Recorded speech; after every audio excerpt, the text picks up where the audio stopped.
प्रिय दर्शकों, नमस्कार। एक बार फिर से उपस्थित हूँ आप सबके सामने विश्लेषण जन्म कुंडली का इस कार्यक्रम के अंतर्गत। आज जो आपके सामने कुंडली लेकर के आया हूँ, ये कुंडली आई है मेरे पास मुंबई, महाराष्ट्र से। शुरू करते हैं आज का कार्यक्रम। कहीं नहीं जाना है, बिल्कुल बन के रहिएगा। आप चाहे जैसे भी जीवन जी रहे हों, जिस तरीके से भी आप जीवन पसंद करते हो जीना अपने हिसाब से, चाहे खुश मिजाज होकर के, चाहे तुनक मिजाज होकर के, चाहे बहुत खुले हृदय का होकर के, चाहे बंद कपाटों वाला, कैसा भी हो, आपके उस जीवन में ज्योतिष का होना अत्यंत आवश्यक है। और वो इसलिए आवश्यक है क्योंकि ये आपको ये बता देता है विषय कि आप कितनी दूर तक की यात्रा बिना छाते और बिना जूते के कर सकते हैं। बहुत गहरी बात है। छतरी और बिना जूते के आप कब तक की यात्रा कर सकते हैं?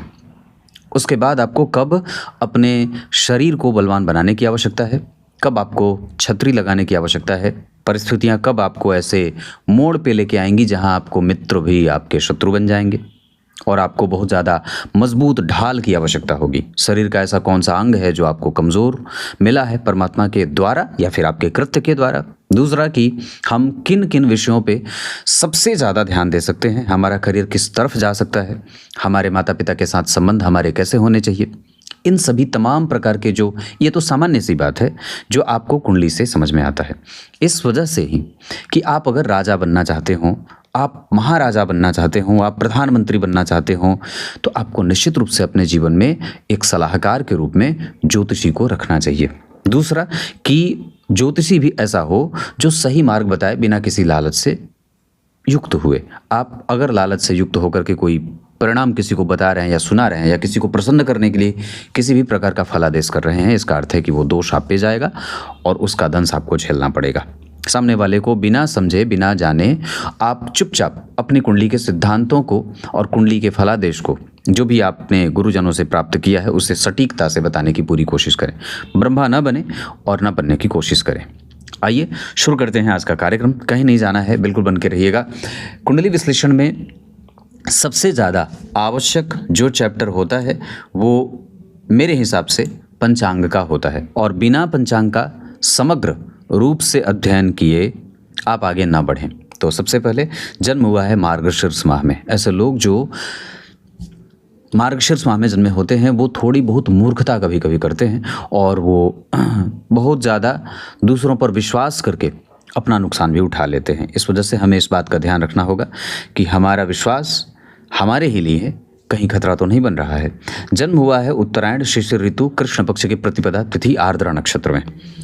उत्तरायण में जितने भी शुभ ग्रह होते हैं वो सब बली होंगे और बलवान होने के कारण यहाँ बुध, यहाँ सूर्य, यहाँ चंद्रमा, यहाँ शुक्र, यहाँ गुरु सब अच्छे होंगे और व्यक्ति के चरित्र निर्माण में सहायक होंगे। उसके बाद शुक्रवार को जन्म हुआ है और वार के अधिपति शुक्रदेव इस कुंडली में अष्टम भाव के अधिपति के साथ बैठे हैं पंचमेश होकर के। वृश्चिक राशि में होने से कई बार ये रोग और छोटी मोटी परेशानियां भी देंगे। हालांकि यहाँ पे छठे भाव में बैठने का और वृश्चिक राशि में बैठने से कई बार ताप संताप की बीमारी देंगे या कई बार कफ जनित बीमारी देंगे और पाचन तंत्र की गड़बड़ी करेंगे।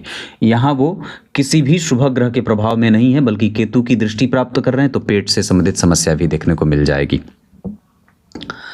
कृष्ण पक्ष की प्रतिपदा के चंद्रमा शुभ ग्रह होते हैं और ये अवस्था कई बार व्यक्ति को स्वतंत्र व्यवसाय करने में तो व्यक्ति को नुकसान हो जाता है, पर सरकारी नौकरी या प्राइवेट नौकरी करने का योग बहुत बढ़िया बना हुआ है। मतलब आप सरकारी नौकरी की कोशिश 100% कर सकते हैं।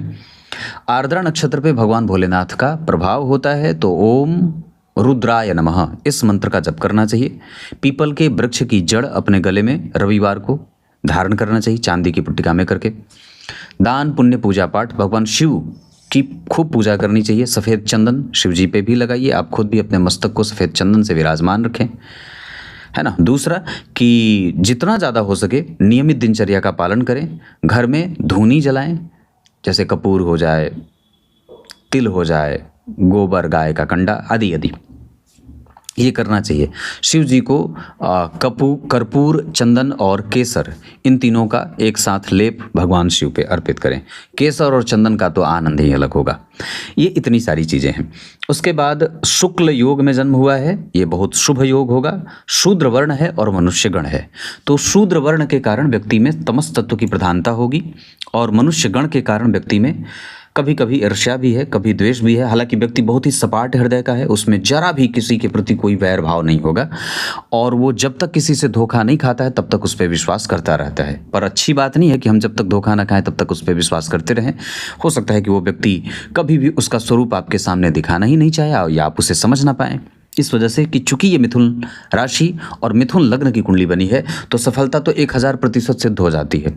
पर बात यहाँ ये हो जाती है कि लोग आपके धन का गलत लाभ उठाते हैं। 20 रुपये की चीज़ आपको 2000 में थमाएंगे और आपको उस पर ज़रा भी संदेह भी नहीं होगा। दूसरा कि आप कभी भी जैसे होता है ना उसको कि किसी से गिड़गिड़ा नहीं सकते कि नहीं मुझे चाहिए, मुझे दो, ये वाली बात। आपका स्वाभिमान हमेशा आपके अंदर जागृत रहेगा। मिथुन राशि का अर्थ होता है स्वाभिमान और आत्मविश्वास से युक्त एक ऐसी राशि जो समुद्र की लहरों में विराजमान है और मैथुन प्रिय है। मैथुन प्रिय का अर्थ मैथुन करना नहीं, मैथुन प्रिय का अर्थ होता है अपने लक्ष्य के प्रति डट कर मुकाबला करने वाला और उसको प्राप्त करने वाला। लक्ष्य को प्राप्त करने में चाहे जितना भी संधान करना पड़े, तर्कस में भले बाण न हो पर व्यक्ति फिर भी युद्ध जारी रखता है और हमेशा अपने मजबूत प्रारब्ध के निर्माण में लगा रहता है। मिथुन राशि का अर्थ होता है एक ऐसी राशि जो बुध से प्रभावित है, जिसके स्वामी देवता बुध नपुंसक ग्रह होते हैं जो कई बार संतान उत्पत्ति में सहायता नहीं करते हैं। हालांकि बुध देव संतान के लिए बड़े कारक माने जाते हैं, पर यहाँ पे अष्टम भाव के स्वामी छठे में बैठकर मंगल की दृष्टि, राहु की दृष्टि और शनि की दृष्टि, तो जन्म कुंडली के अष्टम भाव पे शनि मंगल राहु केतु के प्रभाव के कारण डॉक्टर बनता भी है और खुद डॉक्टरों के पास आता जाता रहता है। मतलब उसके घर पे वैद्य और दवाइयों का आना जाना लगा रहता है। दूसरा कि अष्टम भाव पे शनि का प्रभाव व्यक्ति को लंबी आयु के साथ पीड़ा देता है। जन्म कुंडली के चतुर्थ स्थान में राहु कफ जनित बीमारियां देते हैं, सूखी खांसी हो जाए, हृदय में जलन, एसिडिटी वगैरह होती रहे, नब्ज जो है वो कभी बहुत तेज चले कभी धीरे चले, धड़कन कभी बढ़ जाए कभी, ये असंतुलन बना रहता है और कई तरीके से व्यक्ति के स्वास्थ्य में परेशानी होती है और बीमारी जो होगी तो वो कई बार लंबी हो जाएगी। ऐसा क्यों होगा इसको समझते हैं। जन्म कुंडली के सप्तम भाव दिनचर्या भाव में सूर्य और बुध बैठे हैं, यहाँ दोनों ही कमजोर हो जाते हैं और इस भाव के अधिपति जन्म कुंडली के तीसरे भाव में बैठ गए, जहाँ गुरु और सूर्य का आपस में परिवर्तन है। गुरु की दृष्टि सूर्य पे चरित्रवान बनाती है और व्यक्ति को बड़े ही स्पष्ट नेचर का बना देती है और वहीं गुरु की दृष्टि बुध पे है, व्यक्ति को कृतज्ञ बनाती है। पर जन्म कुंडली के अष्टम भाव के स्वामी की दृष्टि कहाँ है? अष्टमेश की दृष्टि अष्टम पे, अष्टमेश की दृष्टि 12वें भाव पे और अष्टम भाव के स्वामी की दृष्टि है सप्तम भाव के स्वामी के ऊपर। तो गुरु और शनि का संबंध बन गया।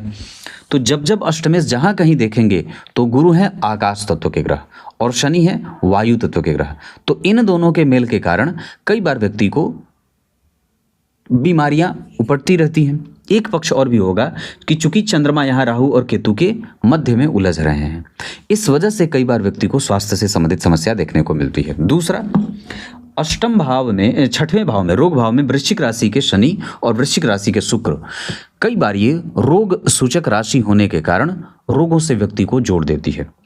और जब शनि की दशा में या शनि के अंतर प्रत्यंतर में जब कभी भी कोई बीमारी उपट जाए तो वो जल्दी से समाप्त होने का नाम नहीं लेती है। तो इस वजह से शनि, मंगल, राहु, ये 3 ग्रह ऐसे हैं जहां व्यक्ति को हमेशा ही सावधान रहना होगा और माता पिता को भी इस दशा में अपनी संतति का विशेष ख्याल रखना ही होगा।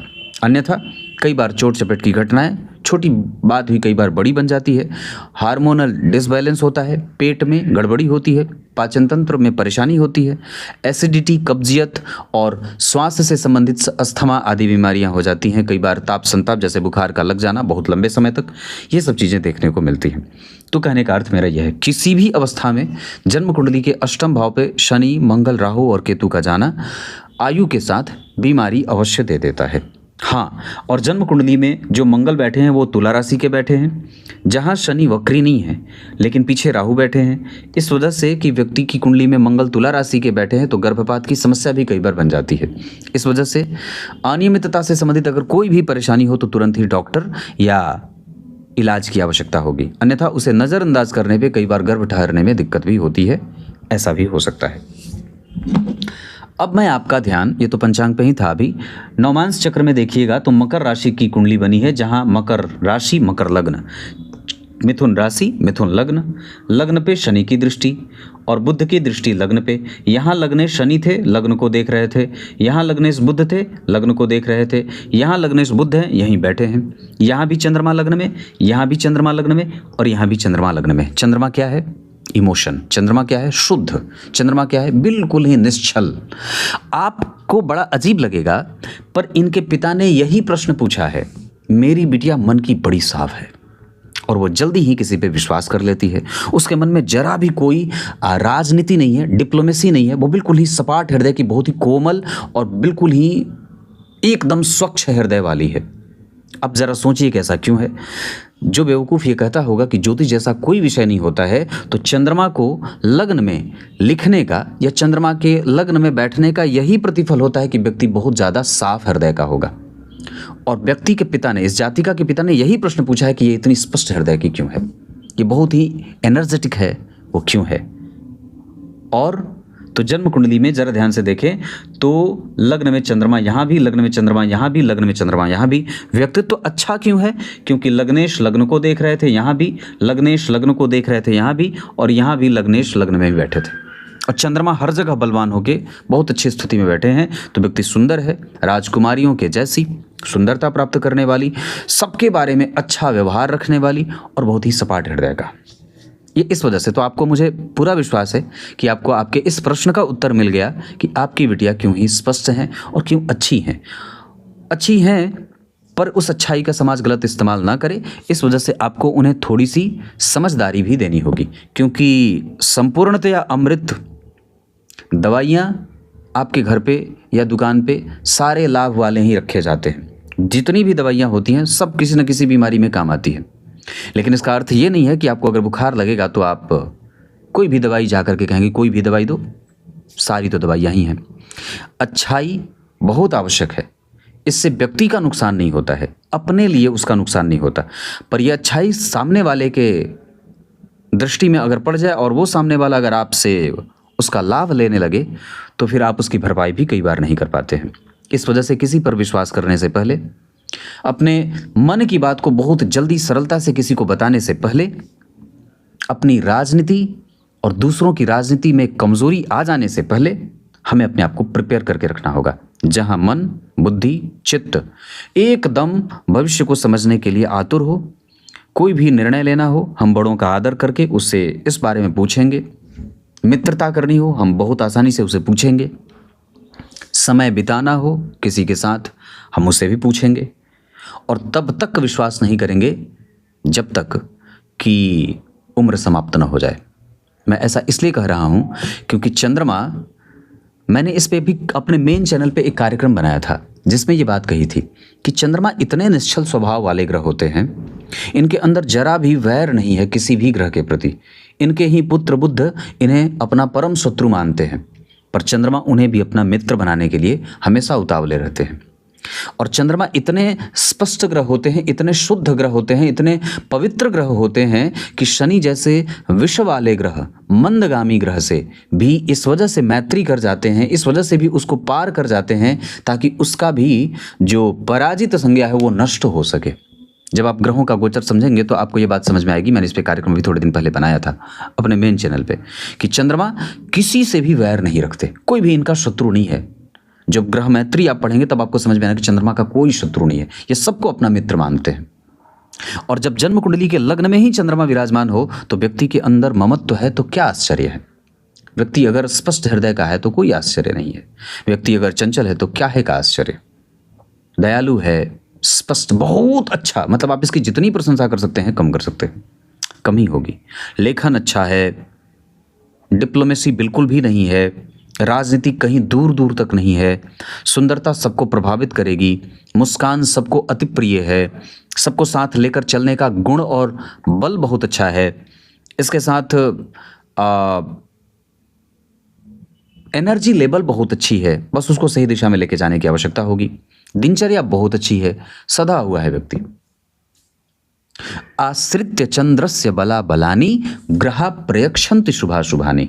चंद्रमा अगर आपकी कुंडली में बलवान हो गए, चंद्रमा अगर आपकी कुंडली में वर्गोत्तम हो गए, यहाँ वर्गोत्तम है। कल के कुंडली विश्लेषण में किसी ने पूछा था मुझे कार्यक्रम में कि पंडित जी, लग्न कुंडली में गुरु एकादशवें भाव में बैठे हैं, तुला राशि में है, नवांश कुंडली में वो राशि बदल रहे हैं लेकिन एकादशवें भाव में है, तो कैसे वर्गोत्तम हो गए? तो उनको बता दूं, अगर आप मेरा नियमित कार्यक्रम देखते हैं तो, कि ग्रह भावों से वर्गोत्तम होते हैं और राशि से भी वर्गोत्तम होते हैं। तो ग्रह यहाँ पे लग्न में, लग्न में और लग्न में, और प्रवृत्ति व्यक्ति की जो बनती है वो लग्नेश से बनती है। लग्न पर या लग्नेश पर देखने वाले दृष्टि ग्रह से बनती है। तो लग्नेश लग्न को देख रहे हैं, लग्नेश लग्न को देख रहे हैं, लग्नेश लग्न में बैठे हैं, तो प्रवृत्ति चंद्रमा बनाते हैं और प्रवृत्ति लग्नेश बनाते हैं। तो व्यक्ति का नेचर कैसा हुआ?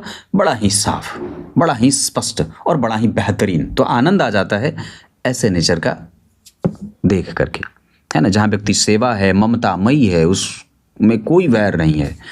तो ये चीज़ जन्म कुंडली में यहाँ इतनी सारी चीज़ें देखने को मिल रही हैं। जहाँ आप फिजिशियन बन सकते हैं अष्टमेश के अष्टम भाव पे देखने के कारण, राहु के देखने के कारण, मंगल पे देखने के कारण, चतुर्थ स्थान के अधिपति गुरु से दृष्ट होने के कारण शिक्षकीय योग लगेगा। कवि, लेखक, राजनीतिज्ञ या पब्लिकेशन ऐसे क्षेत्रों से काम करना। चतुर्थ स्थान पे राहु, और जन्म कुंडली में चतुर्थ स्थान के राहु बड़े बलवान होते हैं। यहाँ पे भी सिद्धांतकार लिखते हैं, केंद्र त्रिकोण गो राहुर स्थित सतोषतः शुभाचांतरदशा तस्य राज्य कीर्ति प्रदान निर्णाम सूत्र आता है। तो केंद्र के राहु अच्छे हैं, जिस राशि में बैठे उस राशि का अधिपति लग्नेश होकर के केंद्र में बैठा है। चंद्रमा और बुध आमने सामने। जन्म कुंडली में एकादशवें भाव के स्वामी एकादशवें को देख रहे हैं। गुरु की दृष्टि लग्नेश के ऊपर है, गुरु की दृष्टि पराक्रमेश के साथ परिवर्तन करके है। उसके बाद यहाँ पे मंगल तुला राशि में, यहाँ भी मंगल तुला राशि में है, यहाँ भी मंगल तुला राशि में है। तो भगवान राम के बहुत सारे ग्रह जो है वो उच्च के थे या बहुत अच्छे बैठे थे। आज हम और आप उनसे कितनी बातें सीख जाते हैं। मर्यादा, सत्य, कर्तव्यनिष्ठता, है ना, परोपकार और क्रोध बिल्कुल भी नहीं। आवश्यकता पड़ने पर समुद्र को भी सुखाने की शक्ति। बाण में, तर्कस में सिर्फ 4 ही बाण हैं और उस पे ही आत्मविश्वास इतना बढ़िया और विनम्रता इतनी कि वो राजा गुह को भी अपने गले लगा लेते हैं। विनम्रता इतनी कि वो सेवरी के जूठे बेर भी खा लेते हैं, है ना। और दयालु इतने कि संपूर्ण प्रजा का पालन करते हैं। और बहुत सारी चीज़ें कि जब इनको पता चल गया कि मुझे माता कैकेयी ने मेरे पिता से वनगमन के बारे में बता दिया है, बोल दिया है, उस समय से ही खड़ाऊ और छत्र चंवर का त्याग कर दिया। सिर्फ पता चला है, पता चला कि उन्हें अब वन जाना है। अभी आदेश मिला नहीं है राजा से, उनके पिता से उन्हें आदेश नहीं मिला कि आपको अब वन जाना है। सिर्फ ये बात उन्हें पता चली है कि कैकेयी माता ने ये काम किया है। उस समय सुनते ही उन्होंने, राजा थे, राजकुमार थे, वो सब त्याग दिया, उसी समय से त्याग दिया। तो त्यागने का बल इतना कि दूसरा आश्चर्य करता है कि कैसे, ये तो अभी राजा बनने वाले थे, छत्रपति बनने वाले थे और तुरंत ही सारा त्याग दिया। तो ये त्यागने का बल। तो भगवान राम की कुंडली में सारे के सारे ग्रह उच्च के थे और यहाँ 2 से 3 ग्रह बढ़िया बैठे हैं। तो इस वजह से ही अच्छाई कई बार मिल जाती है। अब यहाँ से आगे बढ़ते हैं। सबसे पहले बात करेंगे सूर्य की। सूर्य आपकी कुंडली में तीसरे भाव के स्वामी होते हैं। ये तीसरा भाव है, ये लग्न, ये दूसरा, ये तीसरा, ये पहला घर है पूरब दिशा, ये दूसरा, तीसरा, चौथा, पांचवा, ऐसे करके जन्म कुंडली के 12 भाव, ये ब्रह्मांड के 12 हिस्से, और इन्हें अलग अलग राशि से सम्मानित कर दिया गया। जब आपका जन्म हो रहा था तब आप मिथुन राशि से, आपके जन्म के समय पे पूर्व दिशा में मिथुन राशि विराजमान थी और उसी समय मिथुन राशि में चंद्रमा भी विराजमान थे। इस वजह से आपकी राशि भी मिथुन हो गई और लग्न भी मिथुन हो गया।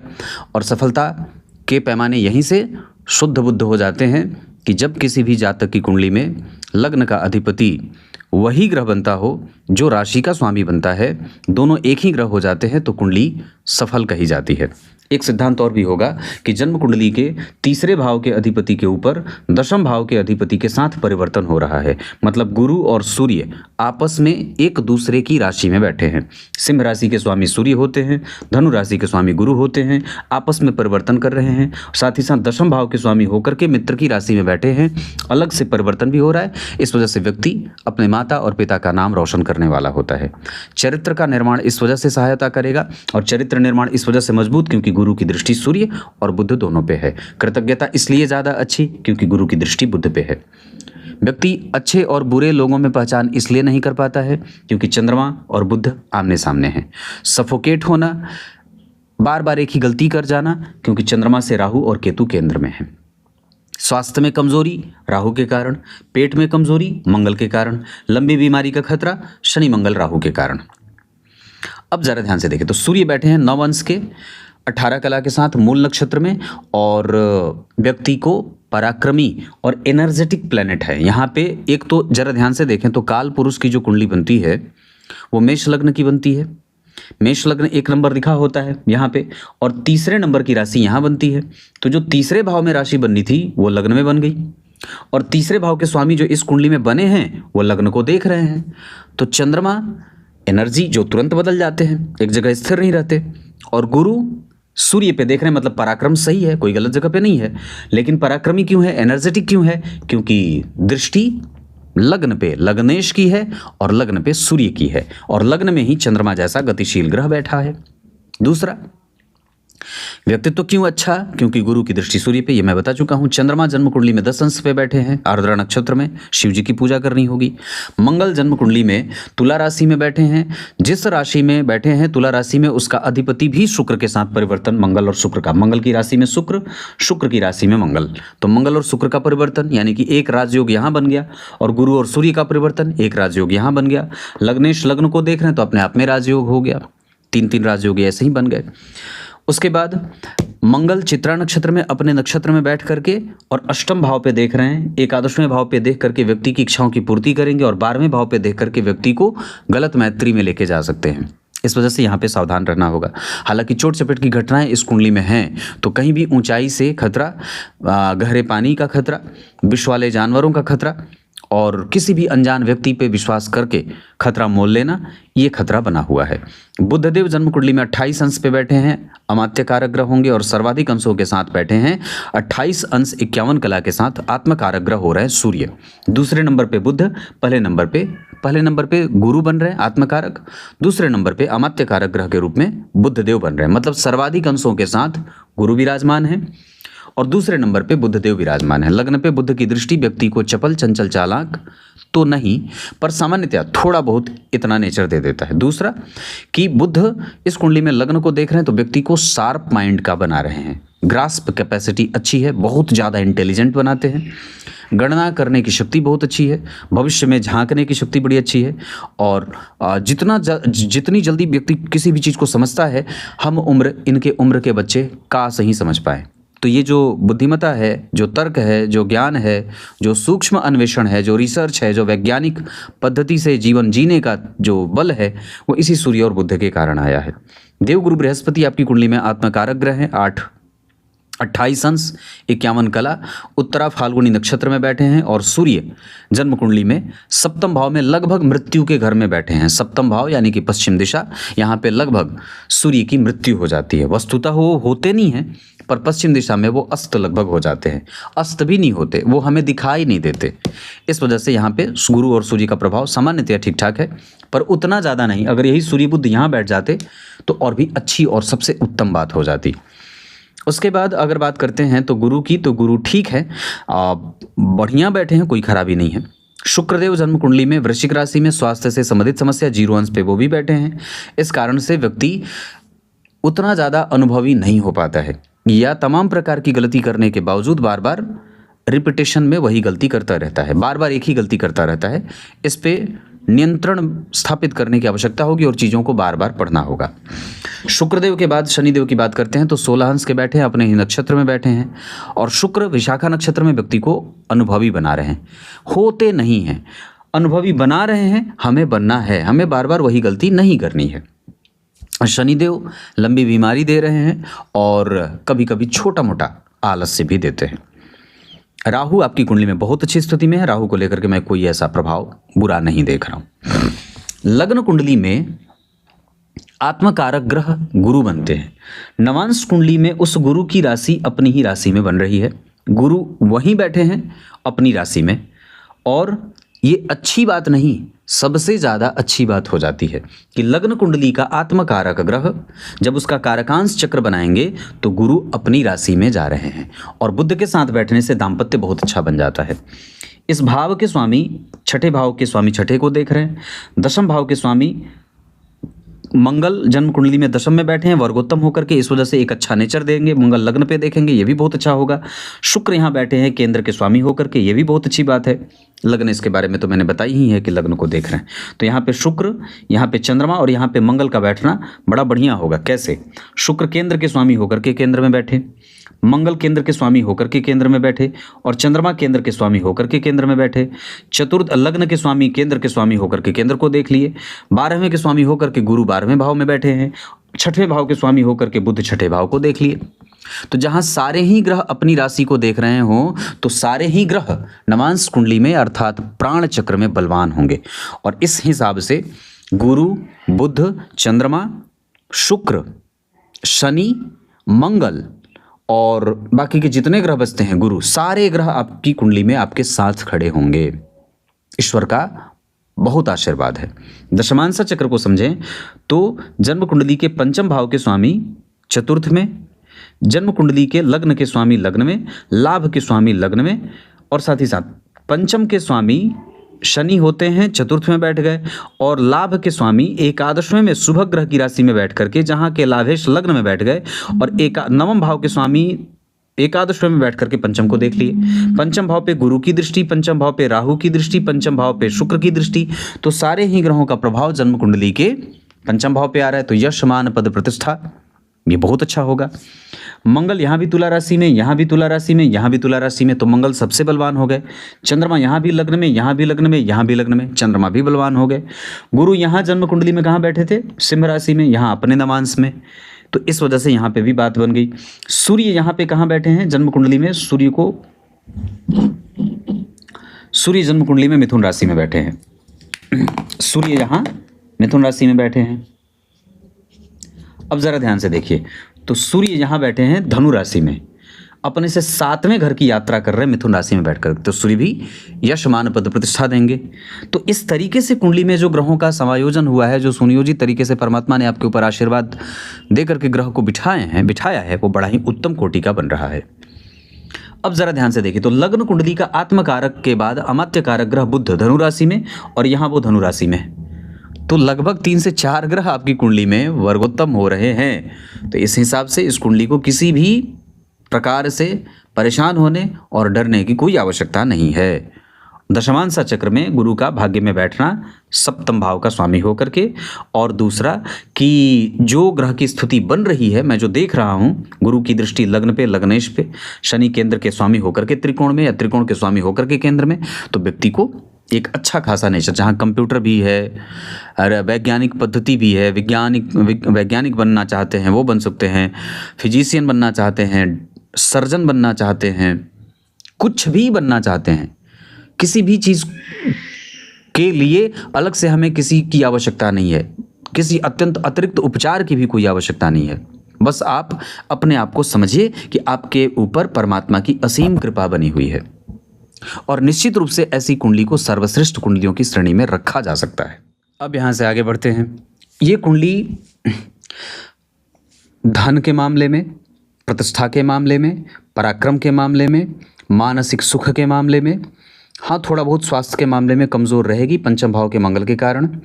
नौकरी और व्यापार में, नौकरी सबसे पहले नंबर पे, दूसरे नंबर पे आप व्यापार की तरफ जा सकते हैं या प्राइवेट काम पे जा सकते हैं। व्यापार के मामले में ये कुंडली थोड़ी कमज़ोर मालूम पड़ रही है। कंसंट्रेशन सही करने के लिए गणेश जी के श्री महापुरुषाय नमः इस मंत्र का जप करना चाहिए निरंतर। पति और पत्नी के बीच कम्युनिकेशन को कमज़ोर नहीं करना है, बजरंग बली की पूजा हमेशा होती रहे। सामाजिक प्रतिष्ठा कभी भी धूमिल नहीं होगी। प्राप्त आप जितना चाहते हैं उतना कर लेंगे। ऋण में जाने से बचना होगा, मतलब बहुत ज़्यादा एक्सपेंस करने से बचना होगा। ये कुंडली बड़ी अच्छी साबित हो रही है। स्वास्थ्य के मामले में मैं त्रिशांसा चक्र पे अगर विचार करूं तो वहाँ पे आँखों की समस्या और कफ जनित बीमारियाँ, ताप संताप मतलब बुखार का बढ़ना घटना, टेम्परेचर का, ये दिखाई दे रहा है। भवन भूमि वाहन से संबंधित अगर कोई भी निर्णय लेना हो तो शुक्र, गुरु, चंद्रमा, मंगल और सूर्य की दशा लाभकारी होगी। इस दशा में ये लाभ होगा। माता और पिता के मामले में ये कुंडली 100% बहुत अच्छी है। दोनों से ही स्नेह मिलता रहेगा। संतान प्राप्ति में थोड़ी बहुत परेशानी कुंडली को उठानी पड़ सकती है, ये मुझे कहते हुए जरा भी संकोच नहीं है। इस वजह से हम कुंडली मिला करके ही विवाह करेंगे। अगर हमें विवाह करना है तो हम विवाह करेंगे मिथुन राशि मिथुन लग्न, वृश्चिक राशि वृश्चिक लग्न, तुला राशि तुला लग्न और धनु राशि धनु लग्न के जातकों से। विवाह के लिए सही दिशा दक्षिण और पूर्व होगी। अंक 5 बहुत अच्छा रहेगा। राशियां जिनसे आप मैत्री कर सकते हैं वो तुला और कुंभ हो सकता है। शत्रुता न करें मेष, सिंह और धनु वालों से। साथ ही साथ इस कुंडली के आधार पर पूजा पाठ, पूर्व काल में भी व्यक्ति परमात्मा का प्रिय था। आशीर्वचन उस समय भी प्राप्त होते थे, आज भी प्राप्त होते हैं और आगे भी होते रहेंगे। व्यक्ति किसी को कभी इसने सताया नहीं है। लोगों के प्रभाव में आ करके इसने अपना नुकसान किया है, पर इनसे किसी को कोई क्षति नहीं होगी आगे भी। सूर्य और चंद्रमा 50% का परिणाम कर रहे हैं। मंगल 25%, बुधदेव और देवगुरु बृहस्पति, शुक्रदेव लगभग कमजोरी की तरफ जा रहे हैं। इस वजह से मांसाहार का त्याग, बहुत ज़्यादा वाचाल न होना, शांत बोलना, कम बोलना, एक्सप्लेन ज़्यादा न करना और बार बार एक ही गलती नहीं करना। अविश्वास जिस पे हो जाए उस पे दोबारा विश्वास नहीं करना। 100% परिणाम शनि का भी मिल रहा है। राहु और केतु कभी कभी अपने नेचर के हिसाब से कुछ उल्टे परिणाम, जैसे भ्रम, स्वास्थ्य में परेशानियां और घर से दूर जाना या ना चाहते हुए भी काम करना, ऐसा करा सकते हैं। इस कुंडली में मारक चलेंगे, मारक ग्रह शनि, मंगल, राहु, केतु, ये मारक हैं और यही मारक हैं। दूसरा, गुरु भी कभी कभी अपनी दशा काल में जब राहु के अंतर में होंगे या गुरु में राहु का अंतर, गुरु में केतु का अंतर या गुरु में शनि का अंतर कष्ट देने वाली दशा हो सकती है। बाकी इस कुंडली में बाकी चीज़ें आपके पास उपलब्ध हैं। तब तक के लिए बहुत बहुत नमस्कार।